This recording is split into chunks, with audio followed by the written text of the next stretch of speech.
नमस्कार दोस्तों, मनोविज्ञान की इस दूसरी कक्षा में मैं सुशील शर्मा आपका स्वागत करता हूं। आज की ये जो कक्षा है, इस कक्षा में हम पढ़ेंगे या चर्चा करेंगे मनोविज्ञान की जो शाखाएं हैं उन पर, और एक दूसरा टॉपिक शिक्षा मनोविज्ञान जो है उस पर। ठीक है, लेकिन उस पर जाने से पहले हमने जो पिछली कक्षा है उसमें हमने देखा था कि मनोविज्ञान का इतिहास, एक बार उस पर चर्चा कर लेते हैं। सबसे पहला क्वेश्चन आता है कि मनोविज्ञान जो है उसका जनक, तो मनोविज्ञान का जनक जो है वो अरस्तु है, लेकिन एकमात्र मनोवैज्ञानिक या दार्शनिक कह सकते हो कोल्सनिक हैं, जिनके अनुसार मनोविज्ञान का जनक अरस्तु ना होकर प्लेटो है। ठीक है, वापस से एक बार मैं रिवीजन कर रहा हूँ। वैसे सभी जो मनोवैज्ञानिक है वो मानते हैं कि मनोविज्ञान के जनक जो है वो अरस्तु हैं, लेकिन सिर्फ और सिर्फ एकमात्र कोल्सनिक ऐसे विद्वान हैं जो ये मानते हैं कि मनोविज्ञान के जनक जो है अरस्तु नहीं है, बल्कि कौन है, प्लेटो है। ठीक है, ये तो था उसके मनोविज्ञान के जनक के बारे में। उसके बाद मनोविज्ञान जो है 4 चरणों में, या हम कहें कि 4 विकास के क्रमों में बढ़ता हुआ आज का जो मनोविज्ञान वो बना है। तो वो 4 चरण कौन से हैं मनोविज्ञान के विकास के? 4 चरण जो हैं, सबसे पहला है आत्मा का विज्ञान। सबसे पहला था आत्मा का विज्ञान या अध्ययन, तो इसके जनक हैं कौन, अरस्तु। इसके बाद दूसरा जो आया था वो था मन या मस्तिष्क का विज्ञान, मन या मस्तिष्क का विज्ञान, और इसके जो जनक हुए हैं, इसको मनोविज्ञान को मन या मस्तिष्क का जनक जिन्होंने कहा था, या उसके जनक जो हैं वो थे पंपोना जी। ठीक है, उसके बाद थर्ड जो है इसे कहा गया चेतना का विज्ञान, चेतना का विज्ञान, और इस चेतना के विज्ञान के जनक कौन हैं, वो है विलियम जेम्स। कौन है, विलियम जेम्स। और लास्ट में जो है फोर्थ पार्ट, सबसे आखिर में ये जो है व्यवहार का विज्ञान, और व्यवहार का विज्ञान इसे किसने कहा, इसे कहा वाटसन ने। तो ये 4 चरणों से होता हुआ मनोविज्ञान जो है अपने व्यवहार के स्वरूप में पहुंचा है। अब हम बात करते हैं व्यवहार के विज्ञान से। ठीक है, तो सबसे पहली चीज व्यवहार। पहला पॉइंट यही है, व्यवहार का सर्वप्रथम प्रयोग, व्यवहार का सर्वप्रथम प्रयोग विलियम वुंट ने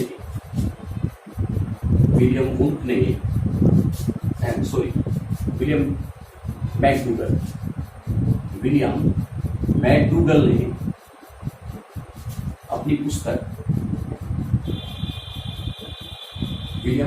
ने अपनी पुस्तक, सामाजिक मनोविज्ञान का परिचय, सामाजिक मनोविज्ञान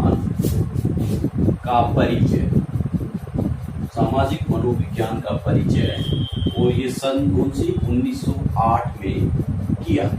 यानी 1908 में विलियम मैकडूगल ने अपनी पुस्तक मनोविज्ञान का सामाजिक परिचय, उसमें जो है सबसे पहले व्यवहार शब्द का प्रयोग किया।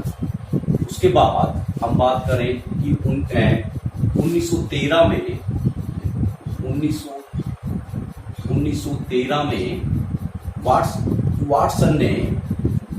वाटसन ने मनोविज्ञान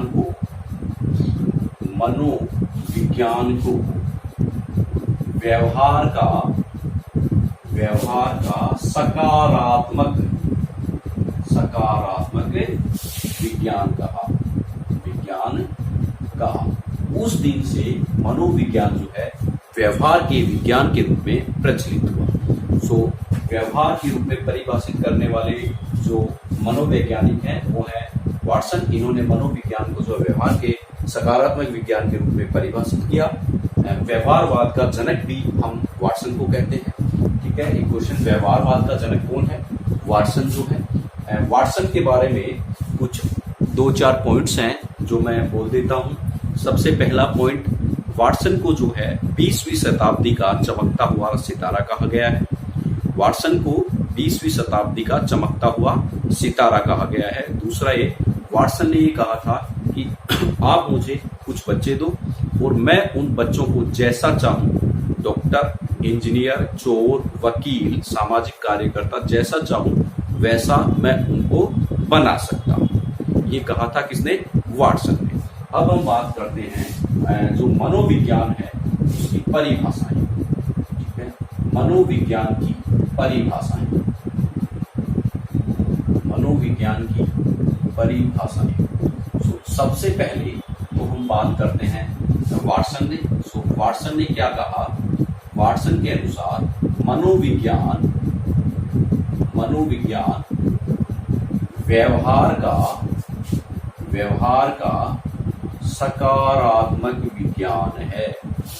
व्यवहार का सकारात्मक विज्ञान है। अब देखिए यहां इसने जो है किसी पर्टिकुलर, जैसे मानव, पशु, पक्षी आदि किसी के भी नाम का उल्लेख नहीं किया।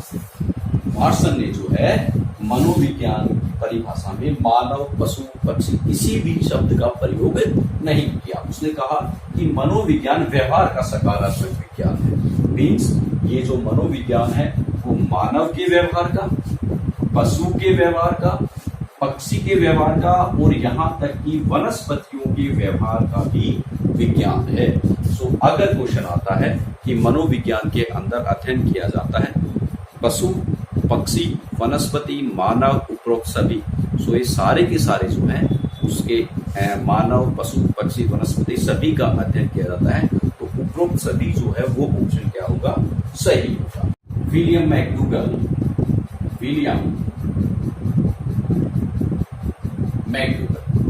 विलियम मैकडूगल ने कहा मनोविज्ञान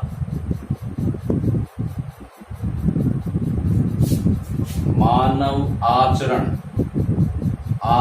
एवं व्यवहार का यथार्थ विज्ञान है। देखिए सिर्फ एक विलियम मैकडूगल जो है वो ऐसे मनोवैज्ञानिक हैं जिन्होंने अपनी परिभाषा में आचरण शब्द यूज किया है। तो जहां भी परिभाषा में आपको आचरण शब्द मिलता है मीन्स ये किसने कहा है? ये कहा है विलियम मैकडूगल। उसके बाद हम अगर बात करें तो बोरिंग एक मनोवैज्ञानिक हुए बोरिंग। तो बोरिंग के अनुसार मनोविज्ञान मानव प्रकृति का विज्ञान है। मानव प्रकृति का विज्ञान है। ये कहा है किसने? बोरिंग ने। बोरिंग के बाद एक जो अगले हैं वो है वुडवर्थ। तो वुडवर्थ के अनुसार मनोविज्ञान सामाजिक वातावरण में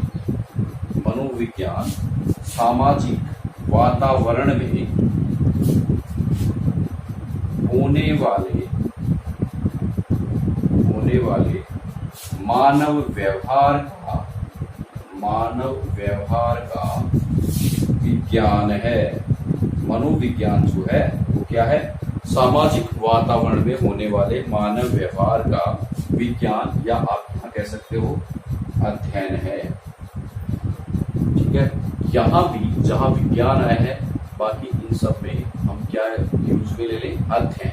ठीक है, सिर्फ आप इसको सकारात्मक विज्ञान या अध्ययन भी कह सकते हैं और विज्ञान या अध्ययन शब्द से आप काम में ले सकते हैं।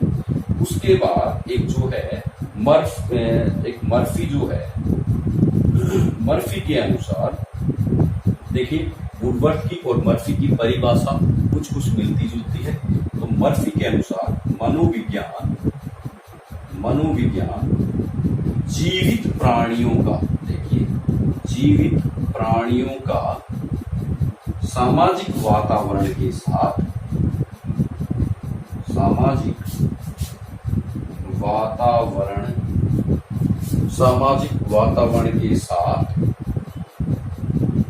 होने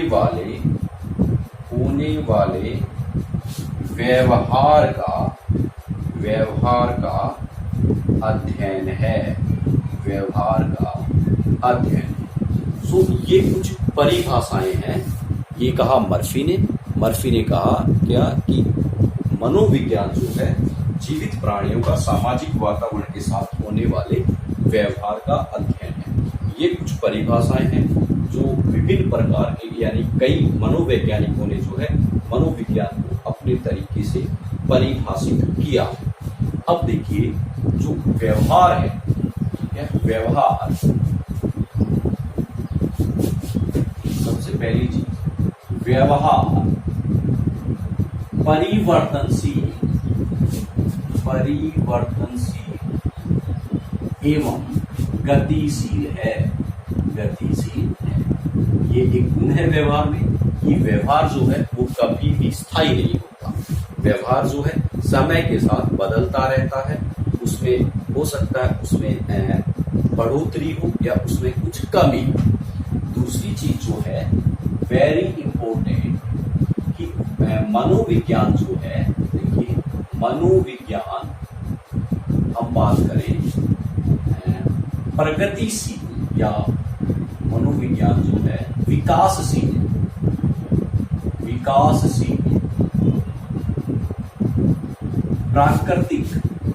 प्राकृतिक विज्ञान है। सबसे इम्पोर्टेंट चीज देखिए यहाँ पे, मनोविज्ञान जो है वो विज्ञान तो है लेकिन वो विकासशील विज्ञान है, विकसित विज्ञान नहीं है। कौन सा है? विकासशील का मतलब ये जो मनोविज्ञान है इसमें अभी भी विकास हो रहा है, नई नई चीजें इसमें जुड़ती जा रही हैं। तो मनोविज्ञान जो ना विकासशील और प्राकृतिक विज्ञान है। उसके बाद मनोविज्ञान, दूसरा इंपॉर्टेंट पॉइंट, मनोविज्ञान एक सकारात्मक या धनात्मक या विधायक विज्ञान है। वेरी इंपॉर्टेंट पॉइंट, मनोविज्ञान नियामक या आदर्शात्मक नहीं है। देखिए मनोविज्ञान जो है वो नियामक या आदर्शात्मक नहीं है। कई बार क्वेश्चन आता है, इस तरीके से क्वेश्चन बन के आ जाता है कि निम्न में से मनोविज्ञान नहीं है। क्वेश्चन, निम्न में से मनोविज्ञान नहीं है। सो पहला ऑप्शन आ गया एक सकारात्मक विज्ञान। बी ऑप्शन हमारे पास आ गया जैसे धनात्मक विज्ञान। सी हमारे पास आ गया नियामक विज्ञान और डी हमारे पास है विधायक। ओके, सो यहां पे मनोविज्ञान क्या नहीं है? नियामक विज्ञान नहीं है। नियामक विज्ञान वो होता है जिसमें किसी भी सूरत में, किसी भी हाल में पूरे तरीके से नियमों की पालना होती है। लेकिन हमें पता है कि जब हम जब मनोवैज्ञानिक किसी का अध्ययन करते हैं तो हर व्यक्ति के ऊपर एक ही तरह के नियम लागू नहीं होते। कुछ व्यक्तियों में, कुछ स्थिति में नियमों में ढील दी जाती है। अध्ययन करने में उनका अध्ययन अलग तरीके से किया जाता है। मीन्स हर कंडीशन में 100% रूप से मनोविज्ञान में नियमों की पालना नहीं होती। अतः मनोविज्ञान जो है वो नियामक नहीं है। ठीक है, तो मनोविज्ञान जो है नियामक या आदर्शात्मक नहीं है। आदर्शात्मक का भी वही मतलब है जो कि पूरे तरीके से अपने आदर्शों का पालन करता है, किसी को भी किसी भी तरीके से कोई छूट नहीं देता, वो क्या होता है? आदर्शात्मक। तो मनोविज्ञान जो है नियामक और आदर्शात्मक नहीं है। इसके बाद हम बात करते हैं मनोविज्ञान की शाखाएं।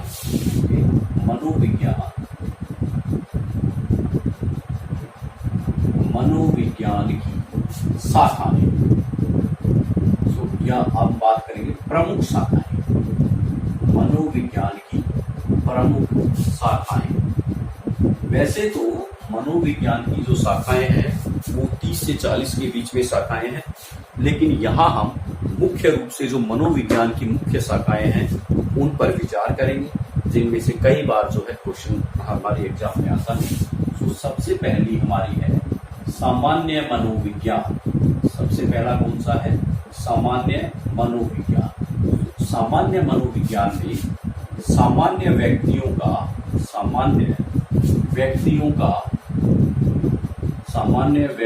के सामान्य व्यवहार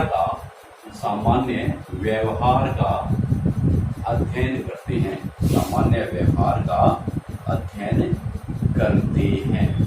ठीक है, मीन्स अगर कोई व्यक्ति है वो सामान्य है और सामान्य तरीके से व्यवहार करता है तो उस व्यक्ति का अध्ययन जो है हम किसके अंतर्गत करते हैं? सामान्य मनोविज्ञान के अंतर्गत करते हैं। उसके बाद दूसरा जो है वो है असामान्य मनोविज्ञान। असामान्य मनोविज्ञान। तो असामान्य मनोविज्ञान में क्या होता है? असामान्य व्यवहार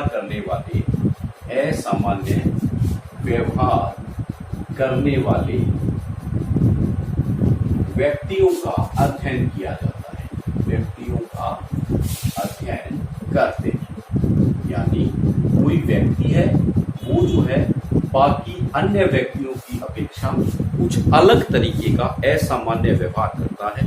जैसे कोई पागल है, कोई अंदर से कुंठित है, या कोई भी ऐसा व्यक्ति जो अलग तरीके का व्यवहार कर रहा है, उस व्यक्ति का अध्ययन जो है हम कहाँ करते हैं? असामान्य मनोविज्ञान के अंतर्गत करते हैं।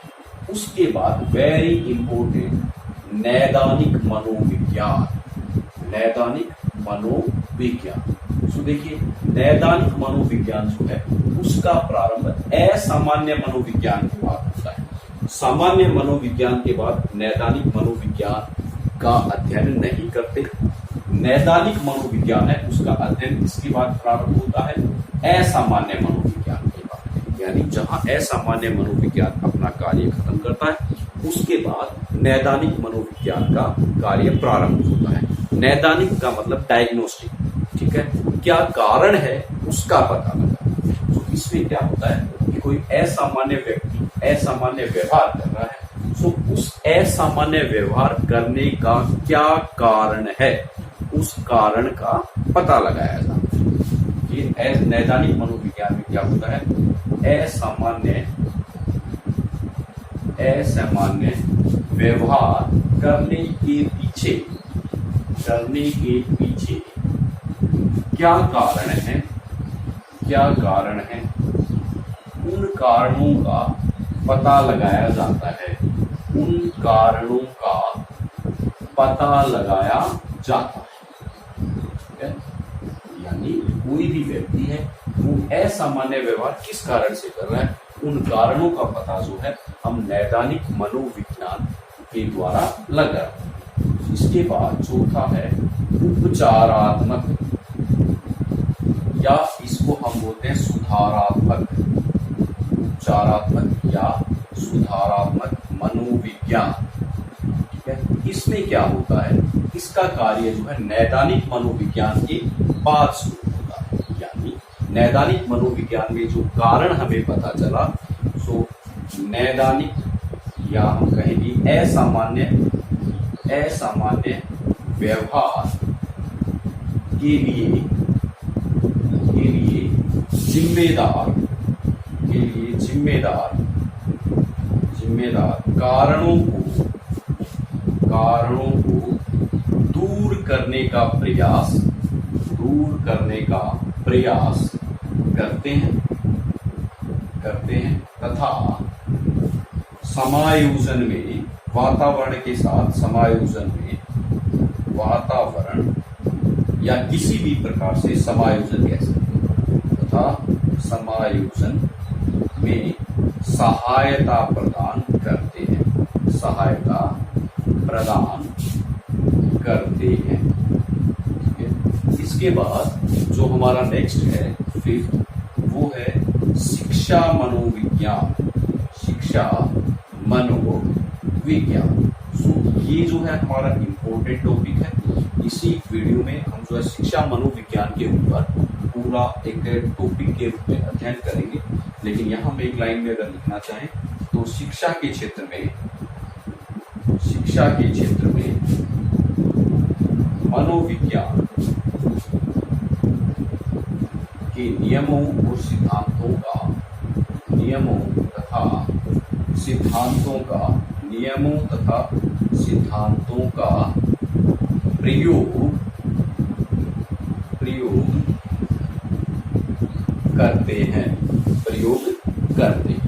इसके बाद तो इम्पोर्टेंट सबसे पहले जैसे मैं बात करूँ छठा पॉइंट जो है या छठा शाखा है वो है मनोमिति। क्या है?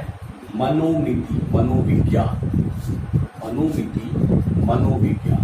तो देखिए इसमें क्या होता है, मनोविज्ञान में क्या होता है,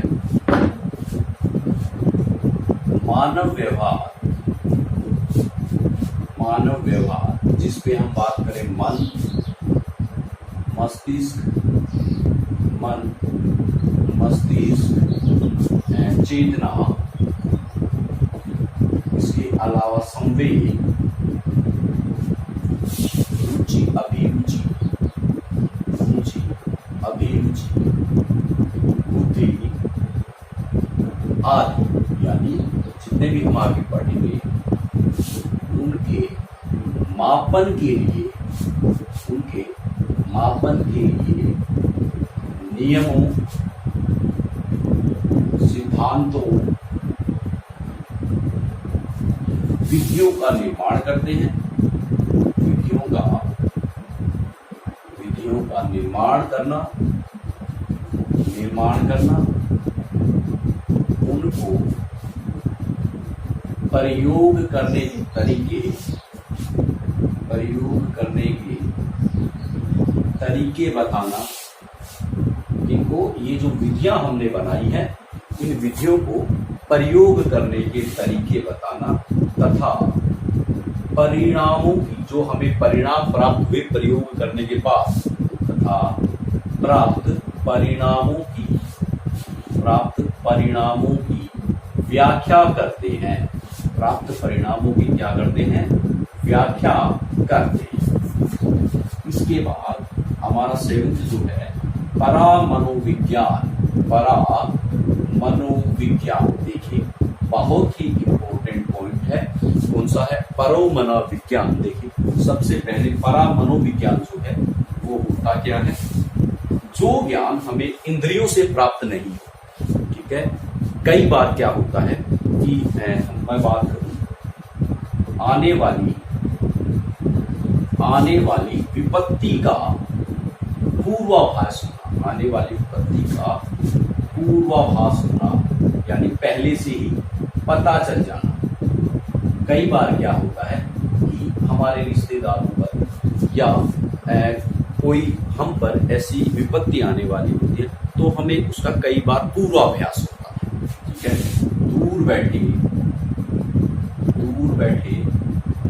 रिश्तेदारों या जानकारों पर, दूर बैठे हम कहें कोई हमारा जानकार है तो जानकारों पर आने वाली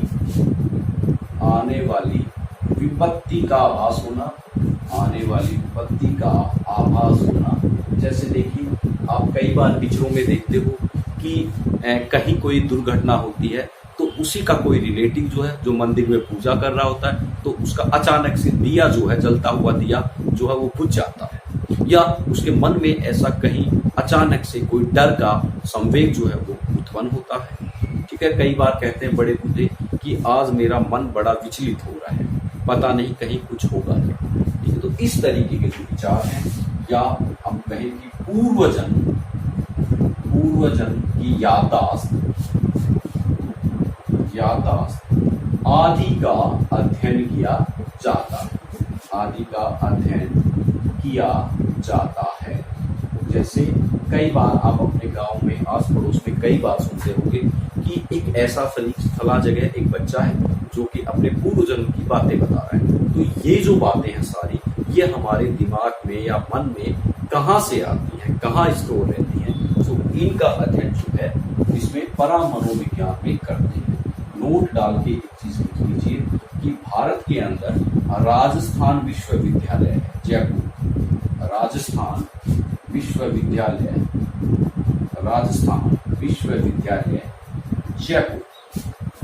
जयपुर का मनोविज्ञान मनोविज्ञान विभाग, मनोविज्ञान विभाग इस क्षेत्र में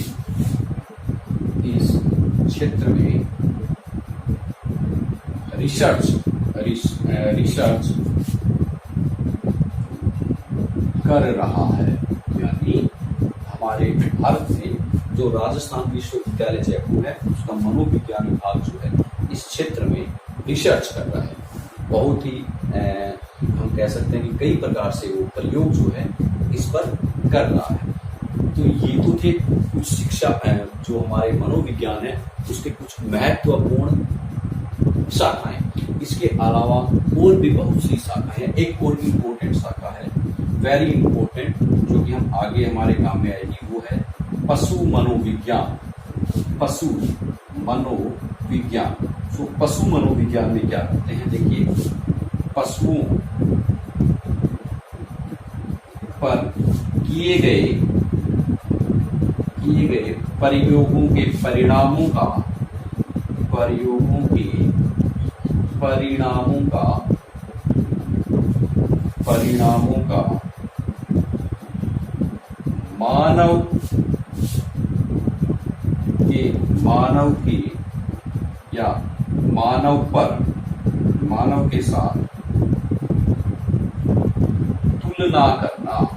मानव के साथ तुलना करना। नोट डाल के लिख लीजिए, नोट, इस शाखा को तुलनात्मक मनोविज्ञान भी कहते हैं। क्या कहते हैं? तुलनात्मक मनोविज्ञान भी कहते हैं। देखिए, इंपॉर्टेंट है, तुलनात्मक मनोविज्ञान भी कहते हैं।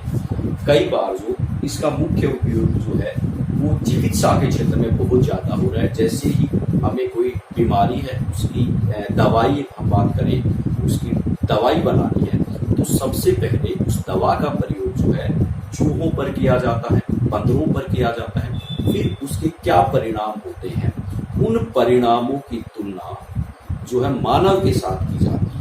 किसी भी प्रकार की कोई दवाई बनानी हो तो सबसे पहले उसका प्रयोग जो है जानवरों पर किया जाता है। जानवरों पर प्रयोग करने के बाद हम देखते हैं कि उसके परिणाम जो पॉजिटिव मिले हैं या नेगेटिव। अगर नेगेटिव मिलते हैं तो उस प्रयोग को वहीं उसमें कुछ बदलाव कर देते हैं, और अगर हमें सकारात्मक परिणाम मिलते हैं तो उस दवा की ट्रायल को आगे हम प्रोसेस करते हैं। तो ये जो है इसमें जो मानव पशुओं की जो परिणाम है उनका मानव के परिणामों के साथ तुलना की जाती है। तो इसको हम क्या बोलते हैं? तुलनात्मक मनोविज्ञान भी कहते हैं। तो ये कुछ मनोविज्ञान की जो है प्रमुख शाखाएं थी। इसके अलावा जो है मनोविज्ञान की और भी बहुत सी शाखाएं हैं। जैसे कि मैं बात करूं सैन्य मनोविज्ञान। तो सैन्य मनोविज्ञान में क्या होता है कि सेना के क्षेत्र में मनोविज्ञान का प्रयोग किया जाता है, जिससे जो सैनिक हैं उनका आत्मविश्वास, उनका साहस आदि का मापन किया जाता है।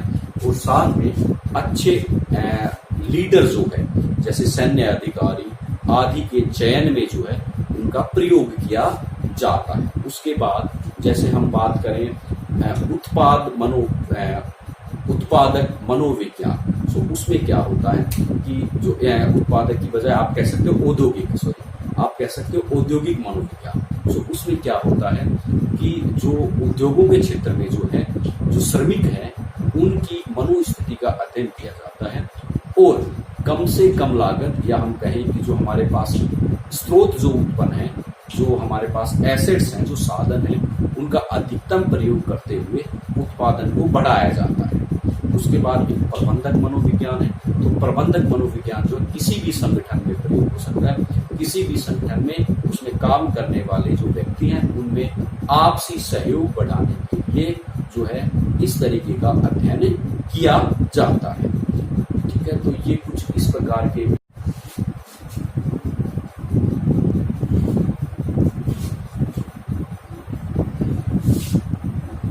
अब हम बात करेंगे जो मनोविज्ञान की जो शाखा है कौन सी? शिक्षा मनोविज्ञान। हम बात करेंगे शिक्षा मनोविज्ञान की। तो सबसे पहले शिक्षा मनोविज्ञान की बात करते हैं तो फर्स्ट ऑफ ऑल सबसे पहले हम बात करेंगे शिक्षा शब्द। इसकी बात करेंगे शिक्षा शब्द। तो शिक्षा शब्द जो है, शिक्षा को अंग्रेजी में, शिक्षा को अंग्रेजी में एजुकेशन क्या बोलते हैं? एजुकेशन बोलते हैं। शिक्षा को जो है अंग्रेजी के अंदर हम एजुकेशन बोलते हैं। और ये जो एजुकेशन है ये दो शब्दों ई प्लस ड्यूको से मिलकर बना, ई प्लस ड्यूको। और ई जो है, ई का मतलब होता है अंदर से, ई का मतलब अंदर से। और जो ड्यूको है, ड्यूको का मतलब है बाहर निकालना, बाहर निकालना या विकसित करना, या विकसित करना। तो हम कह सकते हैं कि शिक्षा जो है, शिक्षा आंतरिक शक्तियों को, आंतरिक शक्तियों को, आंतरिक शक्तियों को बाहर निकालती है, या हम कहें विकसित करके, शक्तियों को विकसित करके बाहर निकालती है, बाहर निकालती है। ये तो हुआ इसका शाब्दिक अर्थ। क्या है? शाब्दिक अर्थ। लेकिन देखिए वेरी इंपॉर्टेंट, शिक्षा के अर्थ, शिक्षा के अर्थ। तो सबसे पहले हम बात करें संकुचित अर्थ। सबसे पहले हम बात करें संकुचित अर्थ। तो संकुचित अर्थ क्या होता है शिक्षा का? शिक्षा का संकुचित अर्थ है विद्यालयों में, विद्यालयों में दी जाने वाली शिक्षा, विद्यालयों में दी जाने वाली शिक्षा। ये तो हुआ हमारा संकुचित अर्थ। दूसरा है व्यापक अर्थ। दूसरा क्या है? व्यापक अर्थ। तो शिक्षा का व्यापक अर्थ किसी भी स्थान पर, किसी भी स्थान पर, किसी भी परिस्थिति में, किसी भी परिस्थिति में व्यक्ति द्वारा, व्यक्ति द्वारा सीखना या अधिगम अनुभव, व्यक्ति द्वारा अधिगम अनुभव। यानी कोई भी व्यक्ति किसी भी परिस्थिति में कभी भी जो कुछ भी सीखता है, चाहे वो अपने बुढ़ापे में, लास्ट टाइम में भी अगर कुछ सीखता है तो वो क्या है? अधिगम है। ये जो है शिक्षा, ये हमारा जो है व्यापक अर्थ। ठीक है। तीसरा जो है सामान्य अर्थ। सामान्य अर्थ। तो सामान्य अर्थ क्या है? सीखने से संबंधित है। तो सामान्य अर्थ क्या है? सीखने से संबंधित। यानी कोई व्यक्ति कुछ सीखता है तो वो क्या है? शिक्षा है। Very important, the fourth part that is वास्तविक अर्थ। कई बार क्वेश्चन आता है शिक्षा का जो है वास्तविक अर्थ क्या है? कई बार ये क्वेश्चन एग्जाम में आता है, वास्तविक अर्थ क्या है शिक्षा का? तो देखिए वास्तव में शिक्षा जो है वो क्या थी कि सबसे पहले पुराने जमाने में, वैदिक काल में गुरुकुल के अंदर बच्चों को भेजा जाता था।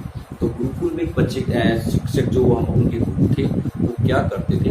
उनके शरीर के अंदर या मन के अंदर, हम बात करें मन के अंदर, जितनी भी बुराइयां होती थी, द्वेष, कपट, जितने भी उनके अंदर बुराइयां होती थी, उन सब बुराइयों को मांझ कर, यानी जिस तरीके से कोई बर्तन होता है उसके चारों ओर या उसके अंदर हम बात करें कुछ मैला जो इस तरीके की बुराइयां जमा होती हैं, तो हम क्या करते हैं? उसको मांझते हैं, परिमार्जित करते हैं और उन बुराइयों को क्या करते हैं? दूर करते हैं। तो उसी तरीके से आश्रम के अंदर जो गुरु होते थे वो उनकी सारी बुराइयों को मांझ कर, हटाकर उन्हें एक सत्पुरुष बनने में सहायता करते थे। तो शिक्षा का वास्तविक अर्थ क्या है?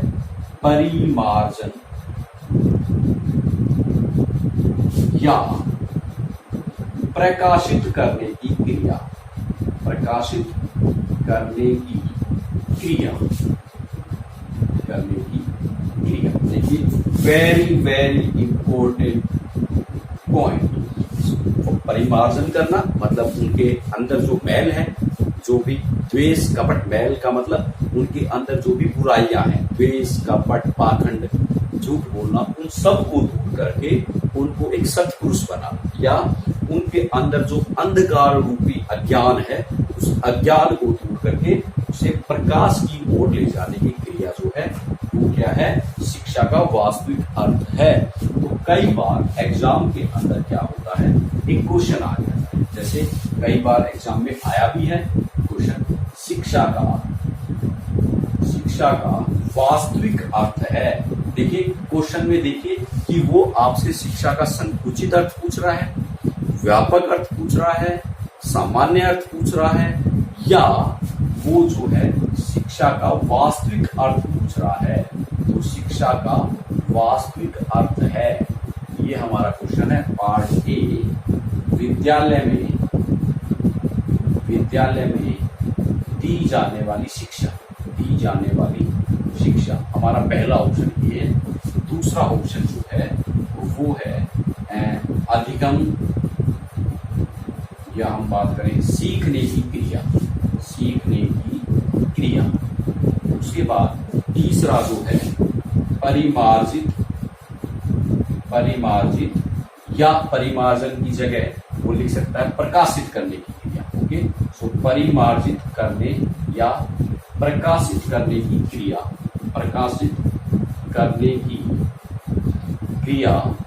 ओके। और जो हमारा फोर्थ पार्ट है वो है उपरोक्त में से कोई नहीं। तो हमारा जो आंसर होगा वो क्या होगा, सी होगा। कौन सा, वास्तविक जो अर्थ है शिक्षा का वो क्या है, परिमार्जित या प्रकाशित करने की क्रिया। लेकिन सपोज हम बात करें कि ऑप्शन तो हमारे यही हैं चारों, लेकिन यहाँ वास्तविक की बजाय यहाँ क्वेश्चन आ जाता है शिक्षा का संकुचित अर्थ है। तो उस कंडीशन में शिक्षा का कौन सा अर्थ पूछा है, संकुचित अर्थ। तो संकुचित अर्थ कौन सा होगा, विद्यालय या कॉलेज में दी जाने वाली शिक्षा। तो उस कंडीशन में हमारा आंसर क्या होगा, ए होगा। ठीक है, तो इस तरीके से हमें देखना है कि जो क्वेश्चन है उसमें शिक्षा का कौन सा अर्थ पूछा है। अब उसके बाद क्या है, शिक्षा के बारे में विभिन्न जो मनोवैज्ञानिक हैं उन्होंने जो है भिन्न भिन्न मत दिए हैं, तो या हम कहें कि अपने विचार दिए हैं। तो सबसे पहले हम बात करते हैं प्लेटो, ठीक है, सबसे पहले किसकी, प्लेटो।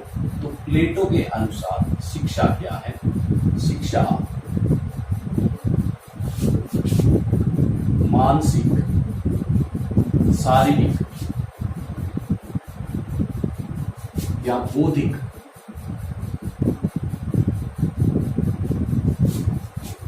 परिवर्तन करती है। पहली चीज, शिक्षा जो है वो क्या करती है, प्लेटो के अनुसार शिक्षा जो है वो मानसिक, शारीरिक और बौद्धिक परिवर्तन करती है। उसके बाद हम बात करें अरस्तु, तो अरस्तु के अनुसार शिक्षा स्वस्थ शरीर में स्वस्थ मस्तिष्क का निर्माण करती है।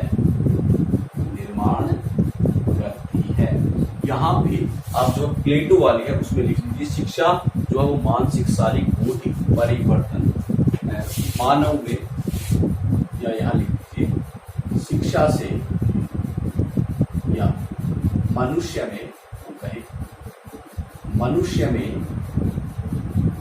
मानसिक, शारीरिक, बौद्धिक परिवर्तन शिक्षा से आते हैं। चाहे आप ऐसा लिख लीजिए। देन प्लेटो हो गया, अरस्तु हो गया, और इसके बाद जो है थर्ड जो है, अगर हम बात करें फ्रोबेल, इसकी बात करें फ्रोबेल, तो फ्रोबेल ने क्या कहा, शिक्षा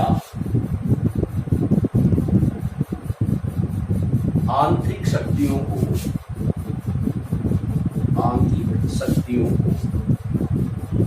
बाह्य शक्तियों का रूप प्रदान करती है। एक नोट डाल के लीजिए, वेरी इंपॉर्टेंट। फ्रोबेल ने शिक्षक को बाल उद्यान का कुशल माली कहा है।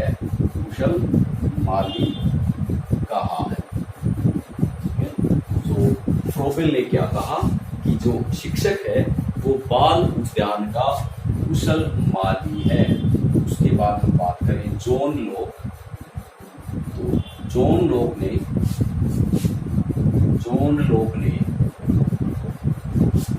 शिक्षा की तुलना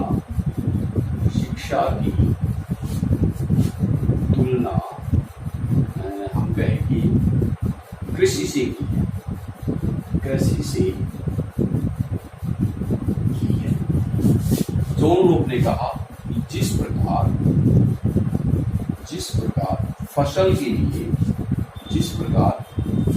लिए कृषि आवश्यक है, उसी प्रकार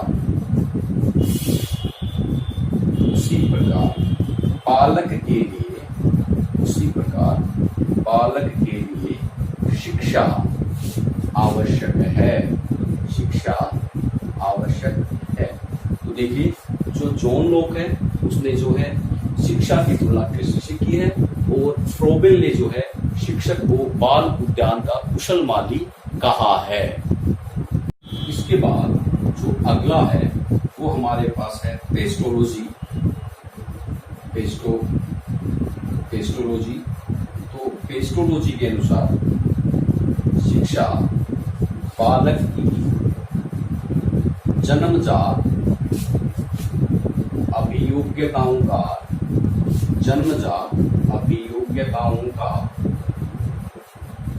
स्वाभाविक समरस एवं प्रगतिशील विकास करती है। इसके बाद अगला है गांधी जी। तो भारतीय परिप्रेक्ष्य में शिक्षा से अभिप्राय, गांधी जी के अनुसार शिक्षा से अभिप्राय शरीर, आत्मा एवं मस्तिष्क का सर्वोत्तम एवं सर्वांगीण विकास है। शिक्षा से अभिप्राय शरीर, आत्मा एवं मस्तिष्क का सर्वोत्तम एवं सर्वांगीण विकास से है। उसके बाद एक जो लास्ट जो है भारतीय परिप्रेक्ष्य में स्वामी विवेकानंद जो है, उनके अनुसार स्वामी हमारी बात के साथ तो स्वामी विवेकानंद के अनुसार शिक्षा बालक की पूर्व निहित पूर्णता को अभिव्यक्त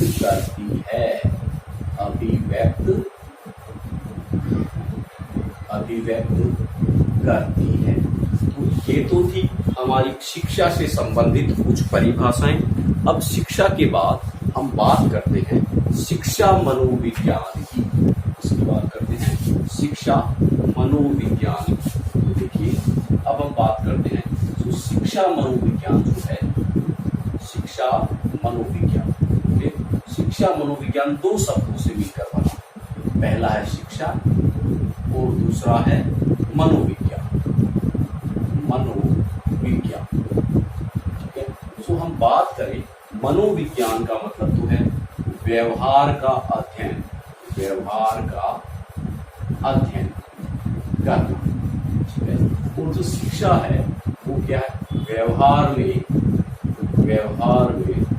परिमार्जन करना, व्यवहार में परिमार्जन करना। तो हम कह सकते हैं शिक्षा मनोविज्ञान जो है, शिक्षा मनोविज्ञान, अतः हम कह सकते हैं कि शिक्षा मनोविज्ञान व्यवहार का परिमार्जन करने के लिए, देखिए शिक्षा क्या करती है, व्यवहार में परिमार्जन, सो व्यवहार का परिमार्जन करने के लिए, परिमार्जन करने के लिए व्यवहार का अध्ययन है, व्यवहार का अध्ययन है।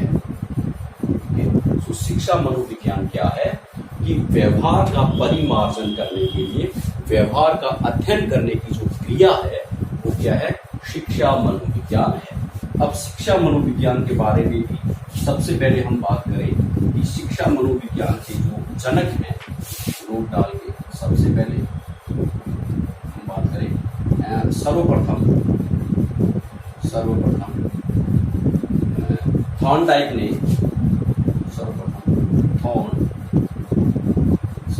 थॉर्नडाइक ने सीखने के नियम दिए, सीखने के नियम दिए थे, सीखने के नियम दिए थे। इसी कारण या हम कहें कि सर्वप्रथम जो थॉर्नडाइक ने सीखने के नियम दिए थे, उन नियमों पर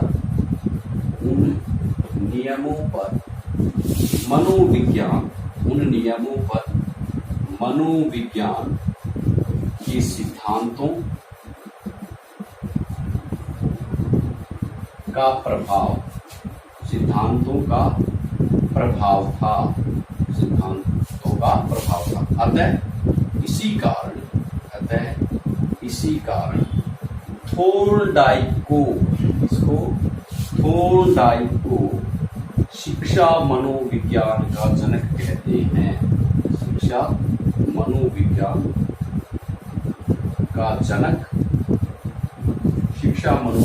का जनक कहते हैं। वेरी इंपॉर्टेंट, ठीक है, कि शिक्षा मनोविज्ञान का जनक जो है वो कौन है, तो शिक्षा मनोविज्ञान का जनक कौन है, थॉर्नडाइक। लेकिन नोट डाल के यहां भी हम लिखें, लेकिन स्कीनर के अनुसार, स्कीनर के अनुसार शिक्षा मनोविज्ञान के जनक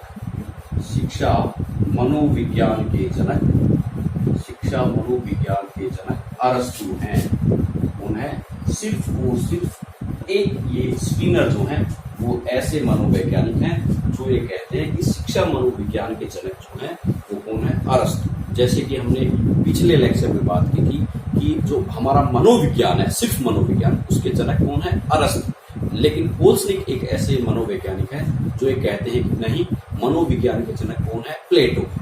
उसी तरीके से जो शिक्षा मनोविज्ञान के जनक हैं, तो सारे के सारे मनोवैज्ञानिक जो हैं वो तो थॉर्नडाइक को जो है शिक्षा मनोविज्ञान का जनक मानते हैं, लेकिन स्कीनर जो है वो एकमात्र ऐसे मनोवैज्ञानिक हैं जो कि ये कहते हैं कि शिक्षा मनोविज्ञान के जनक कौन है, अरस्तु है।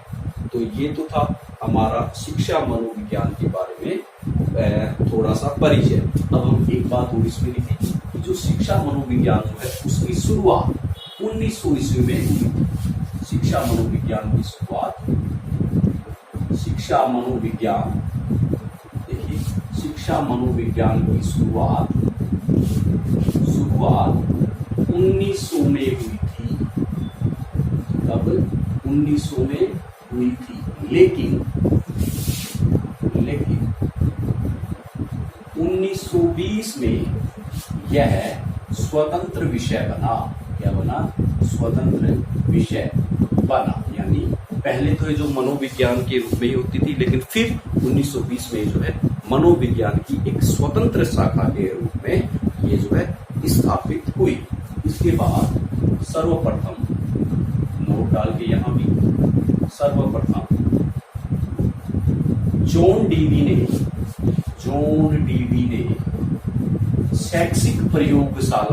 शैक्षिक प्रयोगशाला स्थापित की। सर्वप्रथम किसने? जॉन डीवी ने क्या किया? शैक्षिक प्रयोगशाला स्थापित की, शैक्षिक प्रयोगशाला स्थापित की थी। अतः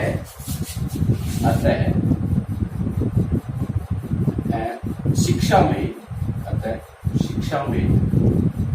शैक्षिक शिक्षण प्रशिक्षण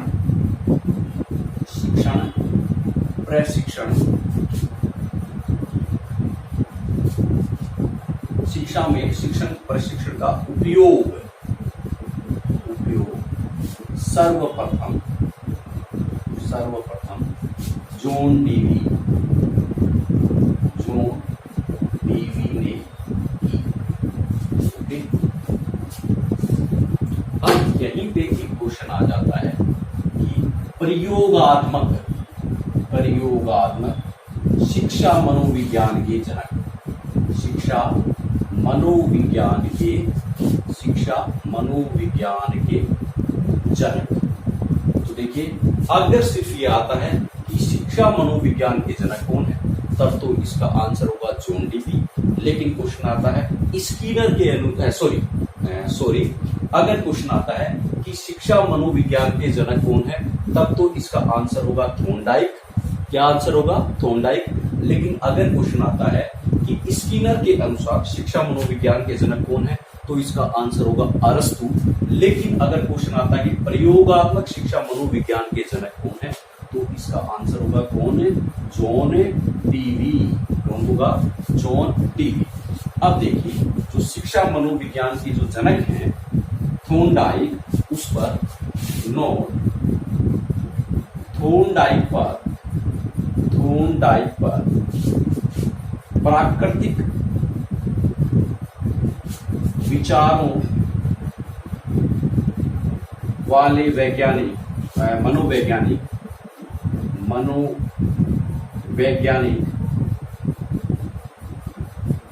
रूसो का प्रभाव था। या रूसो की पुस्तक, या आप यहां कह सकते हैं कि रूसो की पुस्तक, रूसो में भी उसकी जो पुस्तक थी, वेरी इंपॉर्टेंट, रूसो की पुस्तक इमाइल का प्रभाव था। तो एक क्वेश्चन तो यहां से बनता है कि इमाइल जो पुस्तक है वो किसने लिखी थी? तो किसने लिखी थी? इमाइल पुस्तक जो है वो रूसो ने लिखी। इमाइल पुस्तक में रूसो ने कहा था 3 चीजें जो इंपॉर्टेंट है वो रूसो ने कही थी। सबसे पहली बात रूसो ने कही थी कि बालक एक पुस्तक के समान है, प्रत्येक शिक्षक को उसका शुरू से लेकर अंत तक अध्ययन करना चाहिए। क्या कहा था रूसो ने? मैं एक बार फिर रिवाइज कर रहा हूं। सबसे पहली बात उसने कही थी कि बालक एक पुस्तक के समान है, प्रत्येक शिक्षक को उसका शुरू से अंत तक अध्ययन करना चाहिए। दूसरी चीज इमाइल पुस्तक में ही रूसो ने ये कही थी कि बालक को घर के बाहर की शिक्षा, तो घर से बाहर की शिक्षा का मतलब कि उसे व्यवसाय की शिक्षा देनी चाहिए। वो घर कैसे चलाएगा बड़ा होकर, वो जो अपनी सामाजिक जिम्मेदारियों का निर्वहन कैसे करेगा। तो बालक को घर के बाहर की, या हम कहें 4 दीवारी के बाहर की, तथा बालिका को 4 दीवारी के अंदर की, 4 दीवारी के अंदर की। 4 दीवारी के अंदर का मतलब है कि उसे खाना बनाना, पारिवारिक जो कार्य होते हैं औरत के उस टाइम पे जो कार्य, जैसे कि खाना बनाना, अपने परिवार के सदस्यों का ध्यान रखना, इस तरीके के कार्यों की शिक्षा दी जानी चाहिए। तो जॉन इसने इमाइल पुस्तक में रूसो ने दूसरी बात क्या कही थी कि बालक को 4 दीवारी के बाहर की, जबकि बालिका को 4 दीवारी के अंदर की शिक्षा दी जानी चाहिए। उसके बाद एक तीसरी बात और रूसो ने कही थी। रूसो ने कहा था कि प्रारंभिक शिक्षा, प्रारंभिक मतलब 8वीं तक की शिक्षा, तो प्रारंभिक शिक्षा बालक बालिका को साथ में, उसके बाद सेकेंडरी शिक्षा जो है बालक बालिका को अलग, उसके बाद ग्रेजुएशन की शिक्षा वापस बालक बालिका को साथ में दी जानी चाहिए। क्या कहा था कि बालक बालिका को प्रारंभिक शिक्षा साथ में, सेकेंडरी शिक्षा अलग अलग तथा ग्रेजुएशन की शिक्षा पुनः एक साथ देनी चाहिए। इसके अलावा रूसो ने कहा था कि बालक को स्वतंत्र छोड़ देना चाहिए, बालक को स्वतंत्र छोड़ देना चाहिए, प्रकृति उसका अपने हिसाब से विकास करती है। तो ये जो है हमारी, हम कहें कि शिक्षा मनोविज्ञान से संबंधित कुछ टर्म थे। अब हम बात करते हैं शिक्षा मनोविज्ञान की जो परिभाषाएं हैं उनकी बात करते हैं।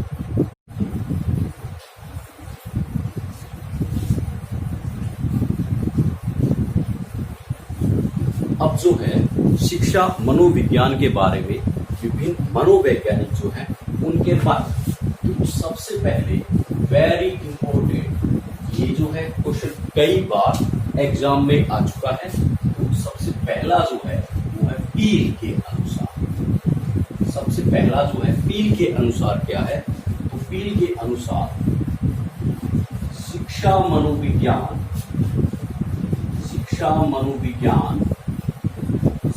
शिक्षा का विज्ञान है, शिक्षा का विज्ञान है, शिक्षा का विज्ञान है। बहुत ही सिंपल परिभाषा जो है पील महोदय ने शिक्षा मनोविज्ञान की दी। उनके अनुसार शिक्षा मनोविज्ञान जो है वो क्या है, शिक्षा का विज्ञान है। इसी में आप नोट डालकर लिखिए कि पील ने शिक्षा मनोविज्ञान की तुलना, पील ने शिक्षा मनोविज्ञान की तुलना इंजीनियर से की है, इंजीनियर से की है। यानी कि अब बात आती है कि उन्होंने इंजीनियर से तुलना क्यों की है। तो जिस प्रकार इंजीनियर जो है किसी भवन को, किसी फैक्ट्री को बनाने के लिए जो उसका साधन है, उन साधनों का सर्वोत्तम उपयोग करता है, उसी प्रकार से शिक्षा मनोविज्ञान में भी जो है एक अध्यापक है जो है उपलब्ध साधनों का प्रयोग करते हुए सर्वश्रेष्ठ शिक्षार्थी बनाने का प्रयत्न करता है। यानी जो उससे शिक्षा ग्रहण कर रहा है उसको सर्वश्रेष्ठ बनाने की कोशिश करता है, जितने साधन उपलब्ध है उनका अधिकतम प्रयोग करते हुए। उसी प्रकार एक इंजीनियर भी उपलब्ध साधनों का अधिकतम प्रयोग करते हुए सर्वश्रेष्ठ वस्तु बनाने का प्रयास करता है। सो पील ने शिक्षा मनोविज्ञान की तुलना जो है वो किससे की है, शिक्षक से की है। इसी के साथ एक पॉइंट और, पील के अनुसार शिक्षा मनोविज्ञान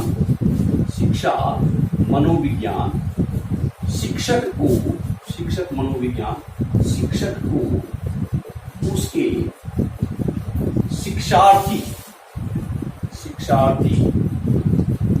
के विकास,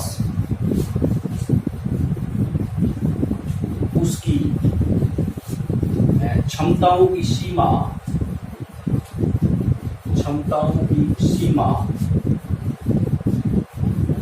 सीखने की लालसा का स्तर, आदि का ज्ञान कराने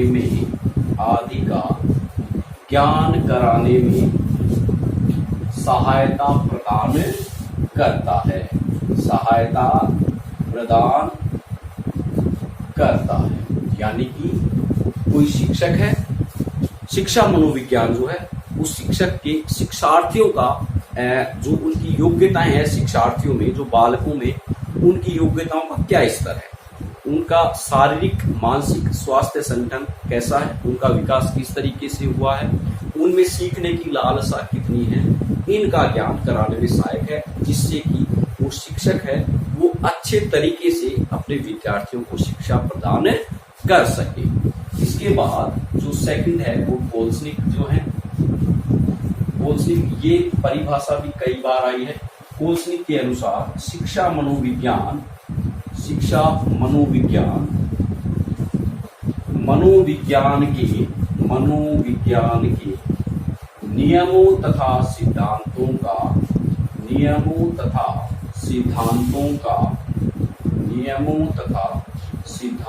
का शिक्षा के क्षेत्र में प्रयोग है। शिक्षा के क्षेत्र में प्रयोग है। तो ये क्या कहा है, कोल्सनिक ने कहा है कि शिक्षा मनोविज्ञान जो है वो मनोविज्ञान के जो नियम सिद्धांत हैं उनको हम शिक्षा के क्षेत्र में किस प्रकार से प्रयोग करें। सो इसका जो है सिद्धांतों का शिक्षा के क्षेत्र में प्रयोग करना ही क्या है, शिक्षा मनोविज्ञान है। उसके बाद एक स्टीफन जो हुए हैं, स्टीफन देखिए जिस प्रकार से टिफिन होता है हमारा, तो याद करने की टिफिन जो है क्रम, सबसे पहले बड़ा जो पात्र होता है टिफिन में, देखिए कई टिफिन जो है इस प्रकार के आते हैं, सबसे पहले बड़ा पात्र फिर छोटा, यानी एक क्रम से उनमें अरेंजमेंट होता है। तो उसी के अनुसार स्टीफन ने क्या कहा कि शिक्षा मनोविज्ञान बालक के क्रमबद्ध विकास का अध्ययन है। ये क्या है, शिक्षा मनोविज्ञान है। इसके बाद फोर्थ जो है स्कीनर ने क्या कहा है कि शिक्षा मनोविज्ञान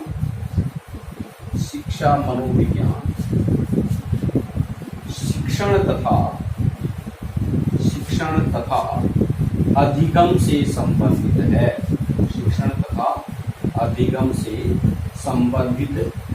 ये किसने कहा है, ये कहा है स्कीनर ने। क्या कहा कि शिक्षा मनोविज्ञान जो है शिक्षण तथा अधिगम से संबंधित है। इसी में नोट डाल के एक वेरी इंपॉर्टेंट, स्कीनर के अनुसार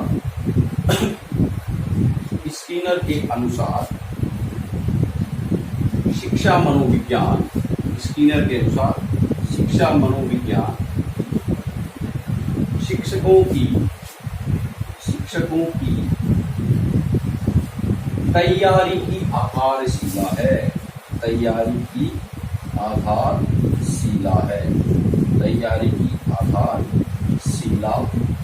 यानी स्कीनर के अनुसार शिक्षा मनोविज्ञान जो है एक शिक्षक को उसे कितना आता है और उसे आगे कितनी तैयारी करनी है पढ़ाने के लिए, तो ये ज्ञान कराने में सहायक है।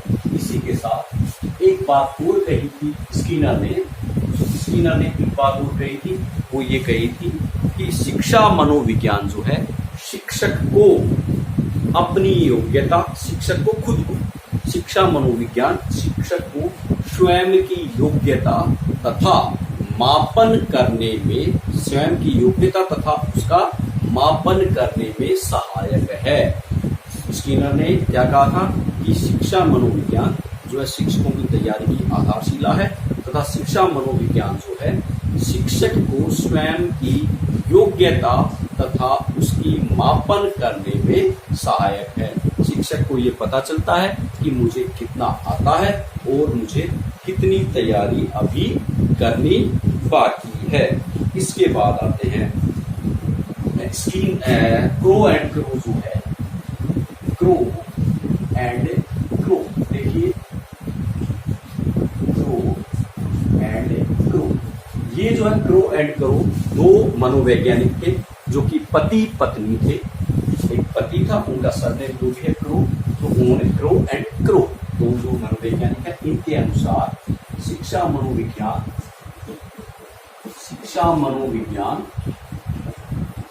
जन्म से लेकर वृद्धावस्था तक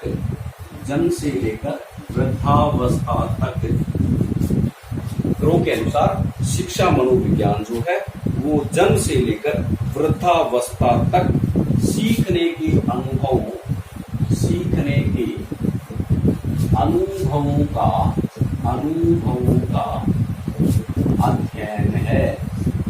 अध्ययन है। स्कीनर ने ये कहा, स्कीनर के अनुसार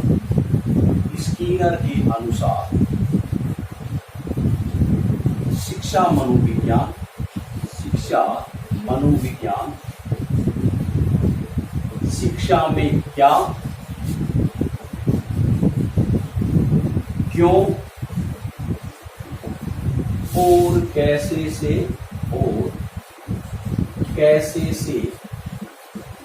संबंधित है, कैसे से संबंधित है। तो ये कुछ प्रमुख परिभाषाएं थी या मनोवैज्ञानिकों के विचार थे जो कि शिक्षा मनोविज्ञान से संबंधित थे। इसी के अंदर एक टॉपिक और मैं बात करना चाहूंगा कि जो मनोविज्ञान है, देखिए मनोविज्ञान के पक्ष, मनोविज्ञान के पक्ष, मनोविज्ञान के पक्ष। तो मनोविज्ञान के दो पक्ष हैं। सबसे पहला एक तो है सैद्धांतिक, सैद्धांतिक, और दूसरा है प्रायोगिक, प्रायोगिक या व्यवहारिक, प्रायोगिक या व्यवहारिक। कोई भी विज्ञान होता है उसके दो पक्ष होते हैं, एक पक्ष होता है सैद्धांतिक और दूसरा होता है प्रायोगिक। उसी प्रकार मनोविज्ञान जो वो भी एक विज्ञान ही है, तो मनोविज्ञान के दो पक्ष हैं, एक सैद्धांतिक और एक प्रायोगिक। सैद्धांतिक पक्ष जो है, देखिए सैद्धांतिक पक्ष में क्या होता है, इस मनोविज्ञान के सैद्धांतिक पक्ष में मनोविज्ञान में अध्ययन की नियमों, विधियों, प्रयोगों, अध्ययन की नियमों, सिद्धांतों आदि का निर्माण किया जाता है। देखिए वापस बोल रहा हूं, मनोविज्ञान के सैद्धांतिक जो पक्ष है उसमें व्यवहार का अध्ययन करने के लिए नियमों, सिद्धांतों, विधियों आदि का निर्माण किया जाता है। वो तो है हमारा सैद्धांतिक पक्ष। और जो प्रायोगिक और जो व्यवहारिक पक्ष है वो क्या होता है, सैद्धांतिक पक्ष में बनाए गए नियम, सिद्धांत आदि का व्यवहारिक रूप में प्रयोग करते हैं या उनको जीवन में लागू करते हैं। तो वो जो है हमारा प्रायोगिक पक्ष है। यानी प्रायोगिक पक्ष में क्या होता है, सैद्धांतिक पक्ष में बनाए गए नियम, सिद्धांत और विधियों को व्यवहारिक रूप में या प्रायोगिक रूप में उपयोग में लाते हैं या उनको लागू करते हैं। ये जो किसमें आता है, प्रायोगिक पक्ष में। तो अभी एक नोट डाल के यहां हम लिख लेते हैं कि जो शिक्षा मनोविज्ञान है, शिक्षा मनोविज्ञान, शिक्षा मनोविज्ञान जो है क्या है, सैद्धांतिक नहीं है। शिक्षा मनोविज्ञान जो है वो व्यवहारिक पक्ष है, व्यवहारिक या हम कहें कि प्रायोगिक पक्ष है। तो ये क्वेश्चन भी कई बार पूछ लेते हैं कि शिक्षा मनोविज्ञान है सैद्धांतिक, प्रायोगिक दोनों या दोनों में से कोई नहीं। तो हमारा आंसर क्या होगा, शिक्षा मनोविज्ञान कौन सा पक्ष है, व्यवहारिक पक्ष है। इसी के अलावा एक और बात जो हम लिखना चाहें नोट डाल के कि देखिए हमने क्या देखा था, अगर हम मनोविज्ञान की बात करें, मनोविज्ञान, तो मनोविज्ञान क्या था, एक सकारात्मक,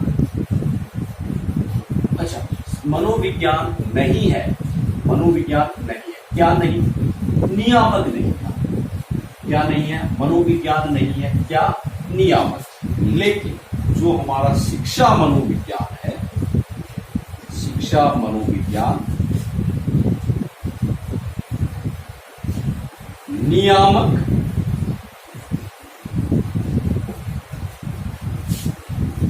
शिक्षा मनोविज्ञान नियामक, सकारात्मक, आदर्शात्मक है। ठीक है, जो हमारा मनोविज्ञान था वो नियामक नहीं था, सकारात्मक था, धनात्मक था, विधायक था। जो शिक्षा मनोविज्ञान है वो नियामक है, आदर्शात्मक है, सकारात्मक है, धनात्मक है और साथ ही विधायक है।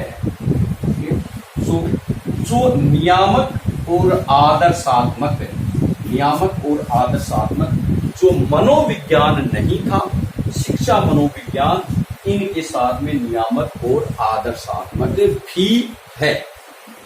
तो ये हमारा आज का जो टॉपिक था वो मनोविज्ञान के जो पार्ट्स हैं उन पे और शिक्षा मनोविज्ञान पे बेस्ड था। जो हमारा अगला जो क्लास होगी, जो अगली नेक्स्ट जब भी क्लास होगी, तो उसमें जो है हम मनोविज्ञान के संप्रदाय जो हैं उनका अध्ययन करेंगे। अगर आपको मेरी ये क्लास पसंद आई है तो जो नीचे बेल आइकन है उसको दबाना ना भूलें और मेरे चैनल को सब्सक्राइब करना ना भूलें, जिससे कि जैसे ही मैं कोई नया वीडियो इस चैनल पर अपलोड करता हूं तो आपको उसकी सूचना मिल जाएगी। देखिए, इस चैनल पे मैं 11th और 12th और 10th क्लास जो मैथ्स से रिलेटेड है, जो 10th 11th 12th क्लास के मैथ्स सीबीएसई एंड आरबीएसई उनकी इंग्लिश मीडियम के जो वीडियो हैं वो भी मैं अपलोड करता हूँ। सो अगर आपके घर में, आपके आसपास कोई 10th 11th 12th में कोई बच्चा है जो कि मैथ्स पढ़ना चाह रहा है तो उसके लिए भी ये चैनल जो है बहुत ही उपयोगी है। तो उनको भी चैनल लाइक और सब्सक्राइब करने के लिए बोलिए।